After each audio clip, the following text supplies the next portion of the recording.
നിലമ്പൂർ ഉപതെരഞ്ഞെടുപ്പ് ഏറ്റവും ശക്തമായ പോരാട്ടത്തിലൂടെ കടന്നു പോകുമ്പോൾ LDF-ലെ പ്രധാനപ്പെട്ട ഒരു ഘടകകക്ഷിയുടെ പകുതി ഭാഗം അൻവറിന്റെ പാർട്ടിയിൽ ലയിച്ചിരിക്കുന്നു. ജനതാദൾ സെക്യൂറിലെ ഒരു വിഭാഗം തൃണമൂൽ കോൺഗ്രസിലാണ് ഇപ്പോൾ ലയിച്ചത്. അൻവറിനാണ് പൂർണ്ണ പിന്തുണ പ്രഖ്യാപിച്ചിരിക്കുന്നത്.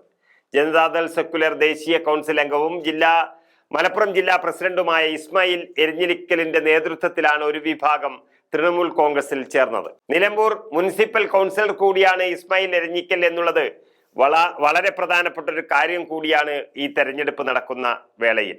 അതായത് നിലമ്പൂരിൽ ചേർന്ന യോഗത്തിലാണ് ഈ ലയന തീരുമാനം ഉണ്ടായത്.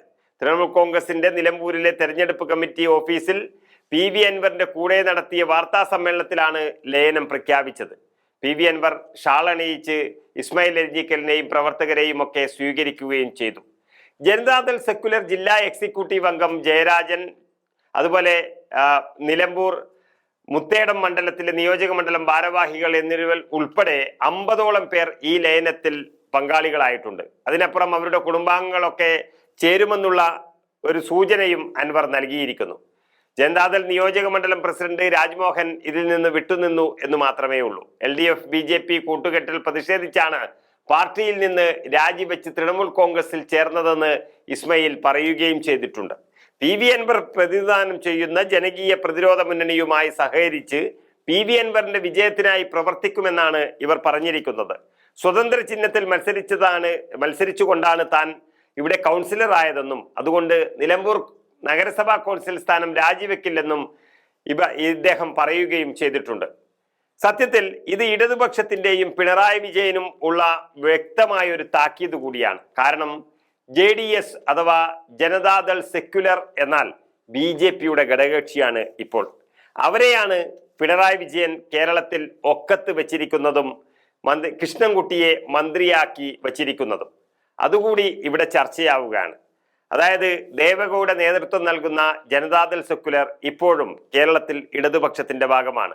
പക്ഷേ അവർ കർണാടകത്തിൽ എന്ന് മാത്രമല്ല ഇന്ത്യയിൽ മുഴുവൻ BJP-യുടെ ഘടകകക്ഷിയായി മാറുകയും BJP നരേന്ദ്രമോദി സർക്കാരിൽ പ്രധാനപ്പെട്ട വകുപ്പ് കൈകാര്യം ചെയ്യുന്ന ക്യാബിനറ്റ് മന്ത്രിയായി കുമാരസ്വാമി നിൽക്കുകയും ചെയ്യുന്നു.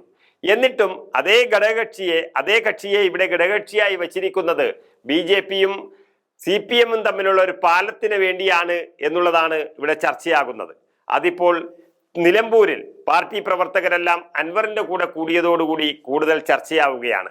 BJP CPM ബന്ധം അരക്കെട്ടുറപ്പിക്കുന്ന രീതിയിൽ അവർക്ക് മധ്യത്തിലുള്ളൊരു പാലമായി വെച്ചിരിക്കുന്നത് കുമാരസ്വാമിയെയും JDS-നെയുമാണ് എന്ന് പല തവണകളായി പലരും ഇവിടെ ആവർത്തിച്ച് ആരോപണം ഉന്നയിച്ചിട്ടുണ്ടെങ്കിലും അതെല്ലാം പാളിപ്പോവുകയായിരുന്നു. പക്ഷെ ഇപ്പോൾ നിലമ്പൂരിൽ വളരെ വ്യക്തമായി JDS പറയുന്നത് CPM-ഉം BJP-യും തമ്മിലുള്ള കൂട്ടുകെട്ടുകൊണ്ട് തങ്ങൾ അതിൽ നിന്നും മാറുകയാണെന്നും UDF-ലേക്ക് പോകാനുള്ള ഒരു വൈമുഖ്യം കാരണം PV അൻവറെ ഞങ്ങൾ പിന്തുണയ്ക്കുകയും ചെയ്യുന്നു എന്നുള്ളതാണ്.